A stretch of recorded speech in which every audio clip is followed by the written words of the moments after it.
යාළුවනේ කොහමද? ඔයගොල්ලන්ට මම අදත් පෙන්නන්නම් අලුත් දෙයක්. දැන් බලන්න මේ මැෂින් එකේ.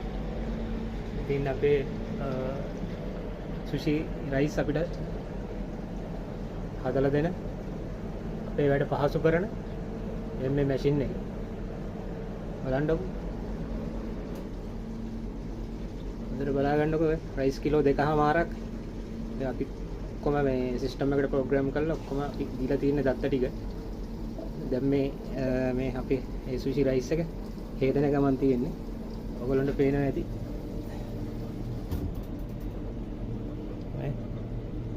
මේ මැෂින් එක මාර වැදගත්. හරිම ලේසි. දැන් මේ පොට් එක අපි දීලා තියෙන්නේ. ඉතින් දැන් මේක ඔක්කොම හේදිලා කරලා ඔක්කොම කරන්නේ විනාඩි 10ක් වගේ පොඩි කාලයක් තමයි යන්නේ. මේ රයිස් බොක්ස් එකට කිලෝ 100ක් රයිස් දාලා තියෙන්නේ. ඉතින්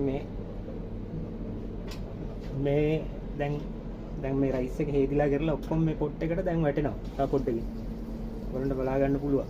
දැන් එයා මේ හොදන ගමන් හේදෙන ගමන් තමයි දැන් තියෙන්නේ. මම පෙන්නන්නම් ඉතින් මම බලන්න මේ කොච්චර පහසු වැඩක්ද එයා කරන්නේ කියලා.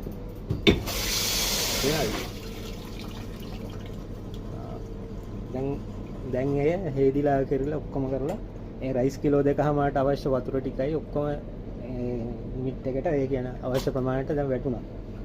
දැන් අවුන් ඒ ලොක් කරගත්ත. දැන් මේ බලන්න මේ ඒ ෆෙනේරි ඒ කියන්නේ අර ස්ටේනර් එකෙන් දැන් ඒක ඇතුළට යනවා. ඊට පස්සේ එයා විසින් අපිට සංඥාවක් දෙනවා මේ දැන් ඉවරයි කියලා තියෙන්නේ. දැන් තියෙන්නේ අපිට ඕක අරගෙන මේ රයිස් කුකර් වලින් කුක් වෙන්න තියන්න තමයි තියෙන්නේ. ඔවුන් බලන්නේ මැෂින් එක. ඉතින් කොච්චර පහසුද බලන්න. අඩු කාර්යක්ෂමතාවයකින් වැඩ ප්‍රමාණයක් කරන්න පුළුවන් විදිහට තමයි මේ සිස්ටම් හදලා තියෙන්නේ. ඉතින් මම හිතනවා යම් ඔයගොල්ලෝගේ ගන්න ඇති කියලා. එහෙනම් අපි අලුත් වීඩියෝ එකකින් ආයිත් හම්බෙමු. බොහොම ස්තුතියි. ලයික් එකක් දාගෙන යන්න, කමෙන්ට් එකක් කරන්න. Thank you.